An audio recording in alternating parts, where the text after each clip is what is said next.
রাম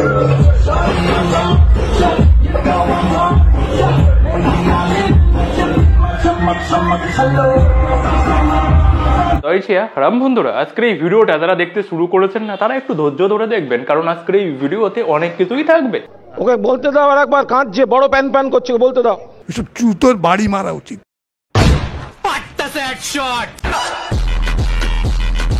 তো চলুন শুরুটা এবিপি আনন্দের সুমন দেখে দিয়েই করি, আর এই সমস্ত বিষয়ে একটু পরে আসবো। সন্দেশখালী কাণ্ডে সিপিএম বিধায়ক নিরাপত্তা সর্দারকে 3 দিনের পুলিশ হেফাজতের নির্দেশ দেয় আদালত।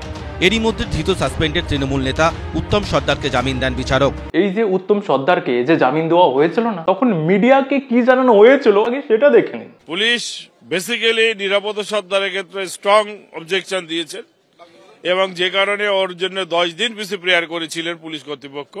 তোমার বিকাশের জামিনের বিরোধিতা করা হয়েছিল আদৌ? সেইভাবে আদৌ করা হয়নি। তোমার বিকাশের জামিনের বিরোধিতা করা হয়েছিল আদৌ? সেইভাবে আদৌ করা হয়নি। এই তথ্যটার কারণেই এবিপি আনন্দের ঘণ্টাখানেক সঙ্গে সুমনের যে একটা অনুষ্ঠান হয় না, সেই অনুষ্ঠানে সুমন দে বলেছিল যে পুলিশ জামিনের বিরোধিতা করেনি।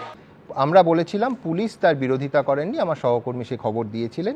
আর এই সুমন দে এই কথাটা বলেছিল 12 তারিখের ঘণ্টাখানেক সঙ্গে সুমনের সম্প্রচারে। সেই সম্প্রচার পুলিশ দেখে টুইট করে জানায় যে না না, তারা জামিনের বিরোধিতা করেছিল।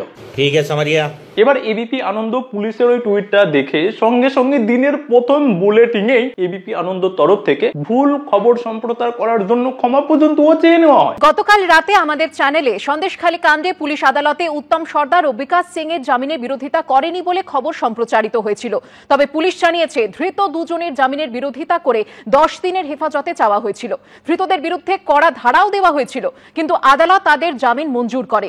পুলিশ আদালতে জামিনের বিরোধিতা করেনি বলে যে ভুল তথ্য অনিচ্ছাকৃতভাবে সম্প্রচারিত হয়েছিল, তার জন্য আমরা দুঃখিত ও ক্ষমা প্রার্থী। আর শুধু এই নয়, এবিপি আনন্দ এইভাবে ক্ষমা চেয়েই থেমে যায়নি। দেখুন 12 তারিখে ভুল খবর সম্প্রচার হয়ে গেছে, তার কারণে সুমন দে 13 তারিখের ঘণ্টাখানেক সঙ্গে সুমনের অনুষ্ঠানেই নিজে ক্ষমা চেয়ে নিয়েছিল। আমরা বলেছিলাম পুলিশ তার বিরোধিতা করেননি, আমার সহকর্মী সে খবর দিয়েছিলেন। এই খবর ভুল ছিল। ভুয়ো শব্দে আমার আপত্তি আছে, ভুল ছিল, অনিচ্ছাকৃতভাবে সম্প্রচারিত হয়েছে, তার জন্য আমি দুঃখিত এবং ক্ষমা প্রার্থী। আর এই সুমন দে ক্ষমা চেয়েই গা ঝেড়ে নেয়নি। তারা তাদের সমস্ত সোশ্যাল মিডিয়া থেকে, তাদের চ্যানেল থেকে ওই যে ভুল খবরটা গিয়েছিল সেই সমস্ত ভিডিও সরিয়ে দিয়েছে। এমনকি ঘণ্টাখানেক সঙ্গে সুমনের যে 12 তারিখের যে সম্প্রচারটা হয়েছিল সেটা পর্যন্ত সরিয়ে দিয়েছে। তারপরেও পুলিশ নিজে দায়িত্ব নিয়ে সুমনের নামে সোজা এফআইআর লঞ্চ করে দিয়েছে। আর ওই পুলিশ ধারা কি রকমের দিয়েছে জানেন? অ্যাকচুয়ালি যে প্রকারের লোকেরা ওই যে দাঙ্গা বাঁধানোর মতো কথা বলে বা দাঙ্গা লাগানোর মতো কাজ করে, সেই কোয়ালিটির লোকেদেরকে যে কোয়ালিটির ধারা দেওয়া হয়, সেই কোয়ালিটির ধারা এই সম্বন্ধেও দিয়েছে। দেখুন এই পুরো বিষয়টা আপনারা যাতে নিজের কানে শুনে নিজের চোখে দেখে বুঝতে পারেন, সেই জন্য আমি সারা রাত জেগে একটা করে সঠিক তথ্য বের করে এই ভিডিওটা বানিয়েছি। কেন জানেন? শুধুমাত্র আপনাদের কাছে একটা প্রশ্ন করব বলে। আর প্রশ্নটা কি জানেন? প্রশ্নটা হচ্ছে যে এই ম্যাটারটার মধ্যে এমন কোন জায়গা রয়েছে বা এমন কোন ঘটনা ঘটেছে বা এমন কোন কথাটা বলা হয়েছে যে দাঙ্গা লাগতে পারে। আর এই প্রশ্নের উত্তরটা আমি চাই যে আপনারা কষ্ট করে একটু কমেন্ট বক্সে লিখুন, আমি সেগুলো দেখব। আরেকটা ব্যাপার, আপনারা তো সবাই জানেনই যে গত কয়েকদিন আগে সন্দেশখালী থেকে রিপাবলিক বাংলার সন্ধু পানকে পর্যন্ত অ্যারেস্ট করে নেওয়া হয়েছিল। পরবর্তীতে সে কোর্ট থেকে জামিন পেয়েছে, এটা আমরা সবাই জানি। কিন্তু তারপরে ধারা কি রকমের দেওয়া হয়েছিল জানেন? ওই যে মহিলাদের সঙ্গে অকাম করা, কুকাম করা, মহিলাদের সঙ্গে দুর্ব্যবহার করা। আর এরকমের একটা দুটো ঘটনা নয়, এরকম 150-200 ঘটনা পাওয়া যাবে শুধুমাত্র মিডিয়ার রিপোর্টারদের বিরুদ্ধে আর ইউটিউবারদের বিরুদ্ধে। আর সেই ইউটিউবারদের মধ্যে আমিও একজন পড়ি। আমাকে পর্যন্ত পুলিশ 11 দিন জেল খেটিয়েছিল। কেন জানেন? আমি কি করেছিলাম জানেন? আমি মহিলার কাপড় ধরে টেনেছিলাম, আমি মহিলাদের তিলতানি করেছিলাম। কিন্তু সেই মহিলাটাকে জানেন? মমতা ব্যানার্জি। না যারা ডাইরেক্ট মমতা ব্যানার্জির নাম দিয়ে আমার বিরুদ্ধে এইরকম ভাবে এফআইআর করে এইরকমের ধারা দিয়েছে, তাদেরও কি কোনো লজ্জা করেনি এইরকমের ধারা দিতে? তাছাড়াও দেখুন আমাদের বাংলার মিডিয়াদের মধ্যে না সবসময় একে অপরের প্রতি দুশ্মনী লেগেই থাকে, কিন্তু এই প্রথমবার আমাদের বাংলায় সত্যি একটা দারুণ ঘটনা ঘটেছে। সন্দেশখালী থেকে রিপোর্টিং এর সময় বেনজির ভাবে রিপাবলিক বাংলার রিপোর্টার সন্তু পানকে গ্রেফতার করলো পুলিশ। কর্তব্যরত এক সাংবাদিককে এভাবে গ্রেফতারে তীব্র নিন্দা এবং ধিক্কার জানাচ্ছে এবিপি আনন্দ। দেখুন এটাকে নিয়ে আপনারা কে কি বলবেন আমি জানি না, তবে হ্যাঁ আমার কিন্তু এটা দারুণ লেগেছে যে এবিপি আনন্দ রিপাবলিক বাংলার রিপোর্টারের পাশে দাঁড়িয়েছে এবং একে অপরের বিশাল দুশ্মন বলতে পারো।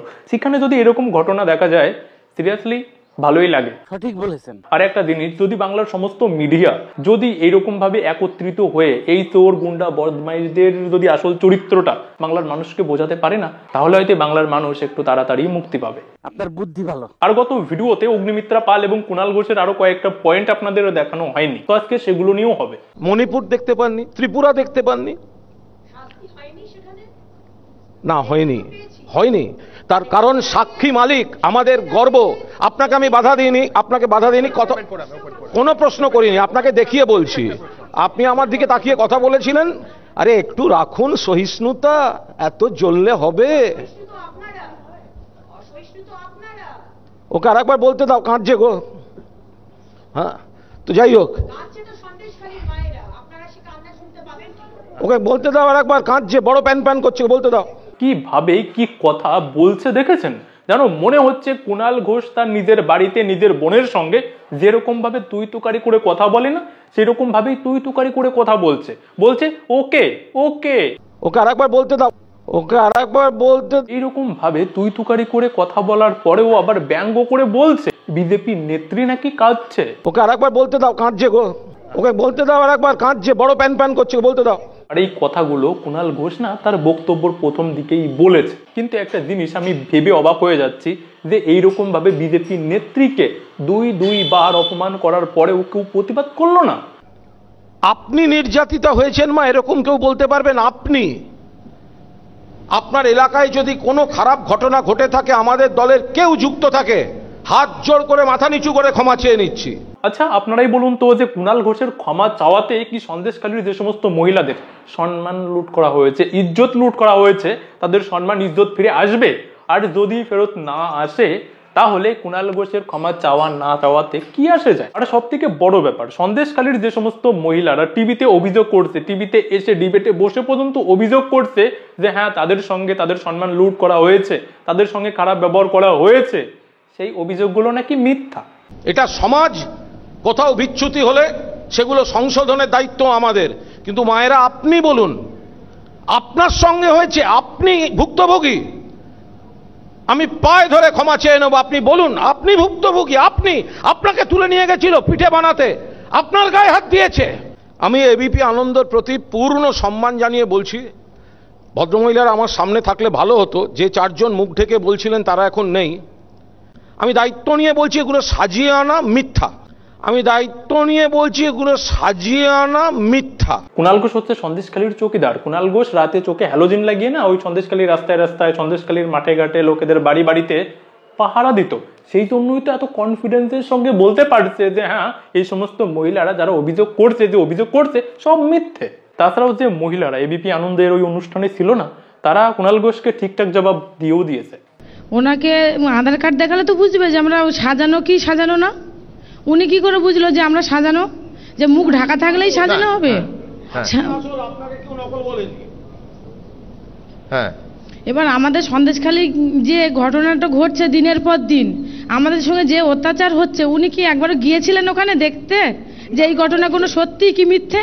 আর তারপরে আমাদের ওইখানে গিয়ে আমাদের জীবনের প্রোটেক্ট কে করবে যে আমাদের এর পরে কিছু হবে না? উনি কি গ্যারান্টি দিয়ে বলতে পারবেন? তাহলে আমরা মুখ খুলে বলবো, উনি যদি আমাদের জীবনের গ্যারান্টি দেন তাহলে আমি মুখ খুলে বলবো যে উনি আমাদের হয়ে যদি আমাদের জীবনের নিরাপত্তা নেন তাহলে আমাদেরকে গ্যারান্টি সহকারে বলতে হবে। অবশ্যই হয়েছে, আমি না হলে এখানে এসেছি। আর এই গুণবান সম্মানীয় নেতাদের দলের আর একটা কর্মকাণ্ড দেখুন।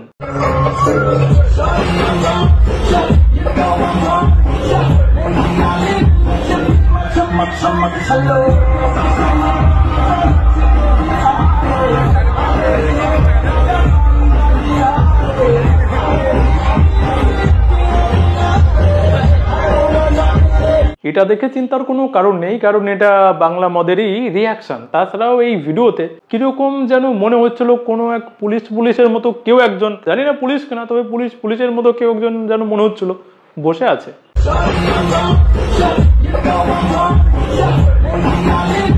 কি আর করবে বলুন, যা অর্ডার থাকবে তাই তো মেনে চলতে হবে।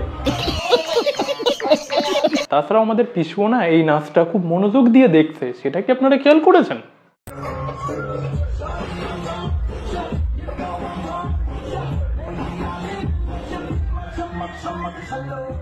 वाह दीदी वाह दीदी दीदी वाह दीदी।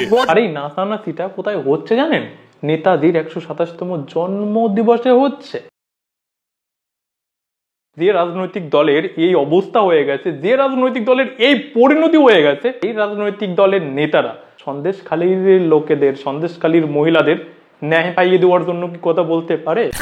তো আজকের এই ভিডিওটা যাদের ভালো লেগেছে না, অন্তত তারা লাইক করতে ভুলবেন না। আর কেমন হয়েছে কমেন্ট বক্সে লিখেও জানাবেন। আর হ্যাঁ, গত ভিডিওটা এই কুণাল গালকে নিয়েই পুরো ডিটেলসে বানানো, এটা ফুল এন্টারটেনমেন্টের সঙ্গে বানানো। যদি দেখতে চাও তাহলে এই ভিডিওতে ক্লিক করে তোমরা দেখতে পারো। তো সবাই ভালো থেকো, বাই।